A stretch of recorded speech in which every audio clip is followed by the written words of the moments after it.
Hello everybody and welcome to my video on the WillTravel 4x5. This one specifically has the Komura 75mm lens in it. We'll talk about all of that stuff throughout the course of this video. The WillTravel 4x5 is the make and model, and these are made by Morten Kolve in, oh boy, we'll get to that, it's in the script. These are 3D printed 4x5 Viewfinder cameras. They have no light meter, a leaf shutter because you're going to have to mount your own lens in the camera like that. Shutter speeds based on the shutter that you select with the lens that you select. And the flash sync for your shutter speeds will, in general, with large format leaf shutters, flash sync will be all of the shutter speeds. Also, as I noted, Morten will make this camera for your specific lens, and if he hasn't already designed one that will work with that lens. So for instance, I'm using a Komura 75mm f6.3. It's a retrofocus lens. The flange focal length on this lens is 103mm, even though it has a 75mm angle of view on the film area. The target market for this is going to be the 4x5 casual user or 4x5 entry-level users. These are very simple cameras. They work well, they work reliably, and because they don't have any movements at all, you can put a lens on the front of them like this one, which just covers 4x5. So for instance, this Komura here has about 1.5 to 2 millimeters of shift or movement in any direction on any 4x5 camera. Because that's functionally useless for movements, it's a perfect lens to put on the front of this camera. But any 4x5 lens that just barely covers 4x5 and doesn't allow movement, and that's generally true of the wide-angle lenses, by the way, will be perfect for one of these. Because they're 3D printed of PLA, they are very, very lightweight. They are marketed as the WillTravel friendly cameras, and they are available in 4x5, 5x7, 8x10, and 4x10 as of this video's release.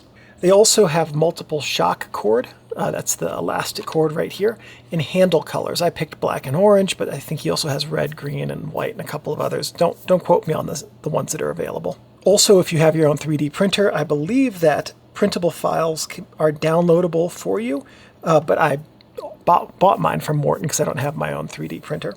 The focusing screen that comes with it is not this one.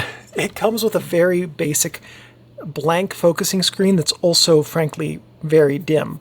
So I bought a replacement brighter focusing screen that makes it just a little bit easier to use, and also makes it a little bit easier to verify precise focus when calibrating the focus with this camera. So if you're going to buy one of these, one of the things I would recommend is picking up a slightly brighter ground glass focusing screen for it and having that arrive before or concurrent with your camera, just because that's a really nice thing to have. One other thing that's really nice for this camera is that when you receive it like this, it is completely ambidextrous, meaning if you're a righty or a lefty, you can use it equally well. So if you're looking at it right now and you're right-handed, there you go. You can use it right-handed. You've got your bubble level, there's a tripod socket if you want to mount something on the top here. You've got 3 flash hot shoes for like a rangefinder or a flash or a light meter, for instance. You could deck it out with that. But if you're a lefty and you flip it over, well, you've got all the same stuff up here. And now you just put your tripod socket on the other side. So these cameras are really well designed from a usability standpoint because anyone, lefty or righty, can use them. So the WillTravel camera lineup, the entire lineup, is made by Morten Kolve in Norway at, I would assume, Morten's home. And they were first released, insofar as I can tell, on the 3rd of January 2020. At least that's based on when the Thingiverse files were uploaded for 3D printing to, as far as I can tell, still ongoing, at least I should say. They are still for sale, new, by Morten on eBay. They were preceded by nothing directly of which I'm aware. The 4x5 is concurrent with the 5x7, 8x10, and 4x10 models that he also makes. And so far, it's not followed by anything yet like a version 2. So as we do, we're going to take a look at the camera's features and layout here. We're going to start on the top of the camera, whichever top you have, right or left side. And here you can see there are 3 hot shoes for accessories, as we just noted. Tripod socket and a bubble level. And that's the same on the exact same side, on the opposite side as well. If we go over to the front of the camera here, you can see we have a focusing helicoid. Now mine's marked. I've already done that for infinity. And then if I focus out, and if we screw it, and if we unscrew it, we take it out a little bit further, now we get to a second marking. And what I've done here is marked the f22 hyperfocal distance. f22 is, generally speaking, and it is true of this lens, the largest image circle lens, image circle aperture for 4x5 lenses, and it gives, in general, the most even illumination from corner to corner. So I marked the hyperfocal distance for f22 on the housing of this camera. So we'll get, and later in the video, I'll discuss how I did that so you can set yours up and do it correctly. On the back of the camera, there's not a whole lot. There's your ground glass right here, some screws to hold it in. I had some laser cut pieces made to hold in the ground glass I got because it was just a hair smaller than the one that this camera came with. Inside of the camera, as we tend to look at, what we have here is the void. There's nothing inside the camera except the back of the lens. Now, one thing you might notice is the back of my camera, inside of it, is very dark. So when I got mine, because I'm not a huge fan of smooth camera housings, I lined the back of my camera with some black suede or felt material that's textured. And it came with a matte black paint. So I'm optimistic that there would be no issues with internal glare or anything like that as it was sold, but I am very particular about my 4x5 images, so I put the lining in and have not regretted it. All right, so the first thing that we're going to do with this camera is we're going to talk about how to mount the lens to it. When you get your camera, obviously you have your lens and you need to mount it. All right, so Morten does provide instructions on how to mount the lens to your camera, but in general, what you're going to do is you're going to start by removing the camera back because you need to access the camera for this process. Then what you're going to do is you're going to mount the front, the shutter rather, and the front cell on here, and then you're going to screw the retaining ring for the for the shutter onto the back of here. Then what you do is you mount this on your camera, and you turn the whole thing upside down. You take this internal piece, you line the screw holes up with those 3 holes right there, and then what you're going to do is screw it in from the top down. The other way you can do this is by reaching your hand up through the camera and holding this in place. It is a little bit fiddly, but once it goes in, it works really well. It's a good design for usability. What you do is you hold the whole assembly like this, and because, by the way, you have already threaded this onto your camera, it's not like it's loose and flopping around. You're going to be just fine. It's not going to, your lens is not going to fall off if you've done it correctly. Then you put this piece in, line up the screw holes, put in the screws, then you flip over your camera again, you go inside of it. This is attached inside of the camera already. Then you just attach your rear lens cell and you're good to go. The way that this works is that this is your actual focusing helical, right? So this is threaded, and you just thread it, you just screw it and unscrew it to focus closer or further.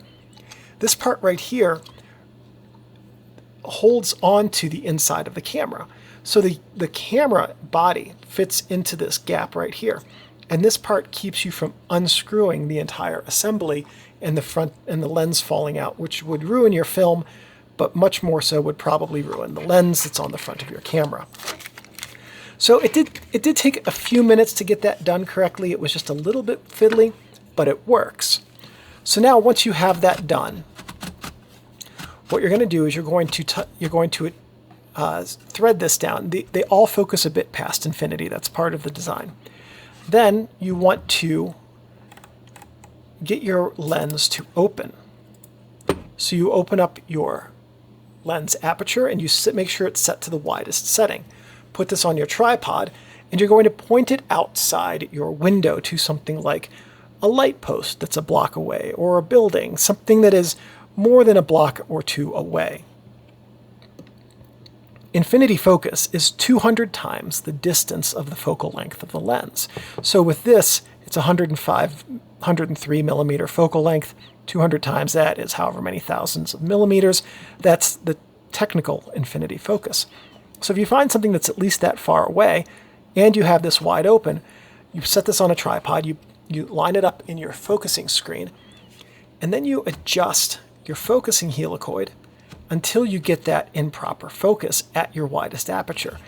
Now you know what's infinity focus, and you just simply mark that as infinity.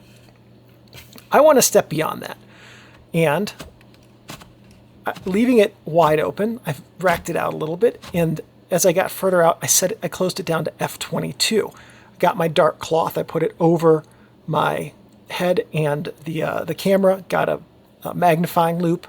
And a magnifying loop, by the way, will help you get very precise focus with this, even when you're marking the infinity focus, and it's a good idea. So with the magnifying loop, I let my eyes adjust to the very, very dark viewfinder screen at f22, and then focused out until I had the infinity focus in focus at f22. This way I knew what my hyperfocal distance was going to be at f22. So as you focus closer, of course, your whatever is closer to you is going to be in focus. But as you increase your depth of field with your aperture, as you stop it down, that extends the depth of field. So f22 is a very good, very usable aperture with this lens and this format. So once I had the infinity focus point back in focus, I was able to mark my hyperfocal distance. And then this is a pretty good hyperfocal distance with this lens. I think this is about 6 feet to infinity, being in focus at f22. Those are the two most important things to know with this lens. Your infinity and your hyperfocal, or with this camera rather, your infinity focus point and your hyperfocal distance point. If you mark those two, you can do a whole lot of point and shoot photography with this camera, which really, because it doesn't have a rangefinder, is about what it's best suited for. If you did want to use a rangefinder accessory up here, and you wanted to mark all of these points with a full focus distance markings, you could even theoretically, if you wanted to calculate it, put in hyperfocal distance scales on here. A bit overkill, but you could do that. And that would only further increase the usability of your camera. And by the way, Morten does provide instructions on how to mark zone focus on your cameras. Now, using your lens and shutter will be specific to your actual lens and shutter, but I'm going to show you basically how a large format lens works. Once you've got your focus dialed in, you're going to get your settings selected based on a light meter reading or just eyeballing it like I do, or the Sunny 16 rule. You're going to dial in your aperture, whatever interface your lens has. It'll be somewhat similar to this. You're going to figure out your shutter speed. You are either, if you have a Copal lens, you're now going to open it and make sure that your focus is correct. You might need to open back up to your widest aperture to verify that, however you want to do it, and then close it afterwards. If you have a Seiko shutter, then you arm it and then you open it, and then you can do your focusing and then closing it. And then once you've armed your shutter, you take your photo. And again, of course, if you're using 4x5, you need to, of course, remove the dark slide, etc., when you use your camera. Speaking of removing the dark slide and all of that stuff with film, let's load film in this camera. So film loading is pretty easy. You will need one of these, which is a 4x5 film holder. And you'll need it preloaded with film, obviously. This is live film in here, and I want to use it and not ruin it, so I'm not going to open it up and show it to you. Now, there are a couple of things that I will teach you that I learned the hard way with this camera. You just lift this up, and then you want to slide your film in nice and level like this, and lift up the back as you go. When you get it in to the lip, you just lift up the back and the film holder, drop it in place, and it will be properly aligned. You can verify that by looking here. With this style of film back, you can just look at your film holder to make sure that it's aligned properly, and if it is, you're not going to get light leaks. This is a very well designed and very simple design. All right, now once you have this loaded, what you're going to do is remove the dark slide, just like that, and take your photo, just like I just showed you a few minutes ago. When you're done taking your photo, then you take your dark slide, put it back in, lock it in place, and then to remove your film, you're just going to lift it up and away from the camera and then slide it out. Now, very important thing here. It is very important to lift this up and load this flat. When I first got this camera, I was a little bit sloppy, and I was just lifting this up a little bit and then using the film holder to kind of wedge in there because I'm sloppy and weak, and then sliding it in like that. And what happened was a couple of times I hit the ground focusing screen with the corner of the film holder and left a very nice smooth streak on the focusing screen. Focusing screens are delicate, they are easy to damage, so learn from my mistakes and lift up and slide in a nice level motion like that. And that's going to give you very good results for loading your film. One other note, if you shoot glass plates, this will take glass plate holders, both the new ones made by Pictographica as well as the vintage wood ones. It will also take vintage film holders. Most of my film holders are 80 plus years old. It takes those just fine. It will also take Polaroid backs as well as roll film backs that are of the Calumet style. All right, let's talk a little bit about flash use with this camera. Flash is going to be based largely on your shutter. Now, as you can see here on my shutter, there's a flash PC port right there. And what you'll need to do with any leaf shutter, and if you're using large format, I'm sure you know this already, is plug in your flash sync cable to this port and then run it to your flash. Your flash can be mounted in any of the hot shoes. You could also, if you have a flash splitting cable, mount up to 6 flashes on the camera. If you were so inclined, you should not be. But because your flash is connected to your shutter, you can also have it off camera. So which means that you can hold this in your hand, sculpt the light however you want based on what's around you, walls, ceilings, reflectors, so on. And once you have this focused, all you need to do is you can hand hold the flash in one hand and trigger the shutter with your other hand. And you can do that with one hand if you wanted to. Now, some tips on flash use again, if you're shooting 4x5, you likely know this. You don't want to have your flash directly above your lens or anything quite like this, because your light will leave your flash, reach your subject back to your lens and film, and it will make them look flat and waxy. So you want to try and bounce your light off the ceiling or off the wall or something like that to mimic the top-down look that we're used to with light, whether we're outside underneath the sun or at night underneath street lights or indoors underneath overhead lights. Our brains see overhead lighting as natural.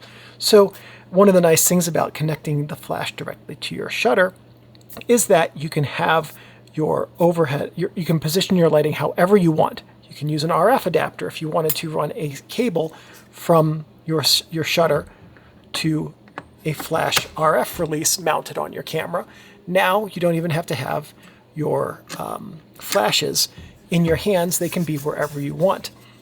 So for flash use, this camera is also really, really good, which means that if you were to get one in a longer focal length and use it for, say, portraits, you could do that. And this could be a very, very good 4x5 portrait camera option, or 5x7 or 8x10, depending on your format and lens. So let's take the process of taking a photo and put it into a single cohesive process. So the first thing that you want to do is take off your lens cap, and you want to set your aperture to its largest opening and open up your aperture. Now you're going to look through at your focusing screen, and you're going to adjust the focus on your camera until you get the thing that you want to have in focus. So if you have a really close subject, we'll go out really far. And you can see that the lens won't come off, but that is, by the way, a light leak if you take it all the way out that far. So you don't want to take it quite that far. I don't take mine closer than a full 360-degree rotation, and that would be my recommendation for you as well. So you adjust your focus to wherever you need it to be. Okay. So we'll pretend we're doing a landscape, and we're going to have it at the hyperfocal distance for f/22. You can verify your focus on the back of the screen, and then you can stop your lens down to your selected aperture. Re-verify your focus on your screen with a dark cloth. Okay, I like that. You can take care of your composition that way, or you can take care of your composition with your lens wide open, whatever is most convenient for you. Close the lens leaves. With this lens, I have to take a photo now before the rest of the process. Next, you're going to load your film holder in here, and you're going to take out the dark slide. You have your composition correct because you know how you're going to have it set up. You know what type of film you're going to use. So you dial in your shutter speed on your lens, whatever that's going to be. You set the aperture to whatever you want to have that aperture be. Arm your lens. Take your photo. You put the dark slide back into your film holder, remove the film holder, and if you do things the way I do, which I think is a good idea, the next thing that you do is you pull out a pen that you take with you and you mark information on here. I mark the date, I mark the subject, I mark the shutter speed and aperture, and any additional notes that I need, such as how I exposed it, things like if I have a specific way that I want it developed, then I can write that down on here as well. When I have information written down on the film holder, I know that that film's been used and I don't reuse it again accidentally.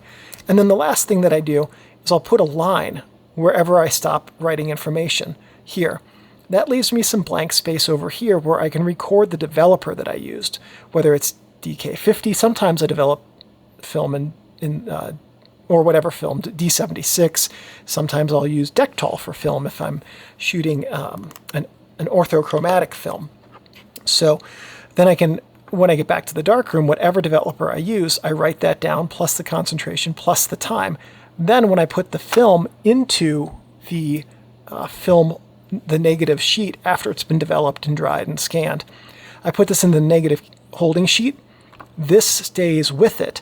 So I will always know with this sheet of FOMA 400 on the day that I shot it, what settings I had, which camera I used, what settings I had on the lens, what chemistry I used to develop it, and then I can go back and say, okay, this negative was too thin. Was it something with the chemistry? Was it old? Was the time too short? Or this negative's perfect. I want to do this combination again. So I strongly recommend when you have your film holders, putting some tape on there so that you can record all of that data to communicate with your future self. It will help you become a better photographer. Okay, so that's taking a picture, that's recording your information, that's great. What about double exposures? This camera is a double exposure machine. You can take as many exposures on a piece of sheet film as you want. All you have to do is repeat the process of arming the shutter and taking a photo.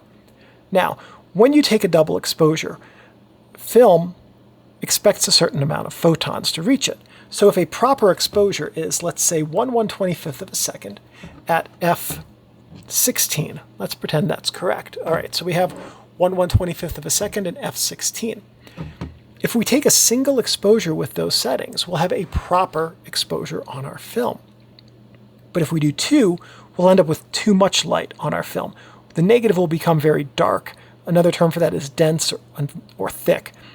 And what that does is it means that the film is getting close to its Dmax, the maximum number of photons that it can record before it's too thick to use. Very thick negatives take a long time to digitize or print, but worse, they lose a lot of contrast. So you want to try to avoid having thick negatives with your multiple exposures.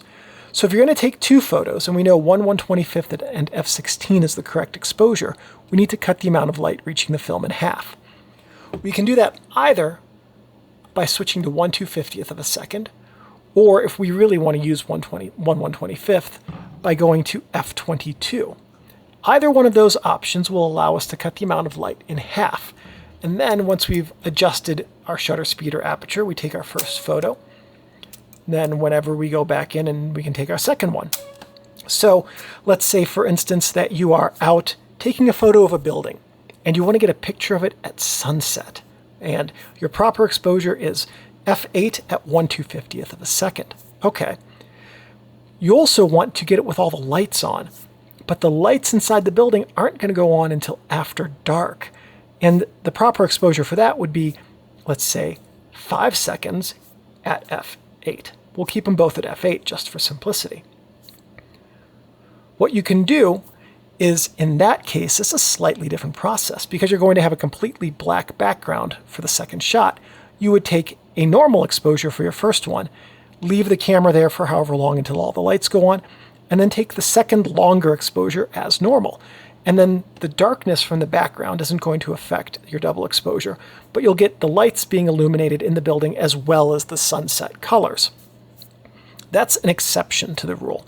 Most of the time, if you're out taking a double exposure either to show a process where multiple things are happening in sequence on a given object, like for instance, if I wanted to do a multiple exposure where I showed how to use this lens, I'd do a single exposure like this, arming the lens, another exposure like this, adjusting the aperture, and a third exposure like this, taking the photo. If I took 3 photos like that with full exposure settings, the negative would be useless. But if I cut the exposure accordingly for each one, then all of this camera would be properly exposed, and you'd have 3 ghostly hands showing the process of what needs to be done at each different step. So that's the reason when you're doing a multiple exposure that almost all of the time you want to have your exposure cut accordingly to give you a proper finished negative that isn't overexposed. Because if your finished negative is overexposed, you won't be able to use it anyway. So some tips for using the WillTravel 4x5. Some of these I've kind of touched on, but I'll hammer them because they are important. This camera has no movements. Save yourself money. And what I mean by that is get a lens that just barely covers 4x5. Don't spend, if you want a wide angle lens, don't get a Schneider 72mm that covers 5x7 and put it in this camera. Get that to put into the 5x7 version, because this, if you can't move the lens, you're not doing yourself any favors by having a lens with a large image circle. So look up image circles for your 4x5 lenses, or the ones that you're thinking of getting, and get the one that just barely covers 4x5. If you wanted to do something like a Schneider 47mm f5.6 XL, which covers 4x5 at f22, you could do that and only shoot f22, of course, but that would also give you a super wide angle walk around camera like this. Also, if you decide not to use the focusing screen on this, you can always just remove it. Once you have some markings on this lens, if you do it with enough detail, you actually won't ever need the focusing screen except to compose your images. And if you have an idea of what that composition looks like, you don't even need the focusing screen for that. Another thing, Morten also offers the ability to focus this with an M65 focusing helicoid instead of the 3D printed focusing helicoid. That was not available when I ordered this, however, it is now. So at some point I'm going to get an 8x10 one of these. And yes, for that I will be getting the M65 focusing helicoid because it's not as coarse, it's a little bit more smooth, and it will just be a somewhat more usable feature with that. So if you were looking at these, I would recommend figuring out if you can use an M65 focusing helicoid with your lens, and if yes, because not all of them can, going that route. Thank you everyone for watching. If this video was helpful and useful to you, please give me a thumbs up. That lets me know that I'm on the right track and that I'm producing and creating content which is helpful to you. If you have any questions, comments, or suggestions, please leave those in the comments section below. I'm pretty good about responding every couple of days and answering whatever questions you have to the best of my ability. If you'd like to subscribe to find out when I have more videos about how to use cameras, photographic techniques, or the best practices for the tools of the trade, by all means please subscribe and check that notifications bell to be alerted when new content arrives. If you'd like to support the channel by joining with a membership, there are now membership options for this channel at different tiers that will give you different benefits if you would be interested in that. And one last thing, Thank you everyone very much for watching, and I'll see you in the next videos. Won't we, Steinbeck? What's that look about?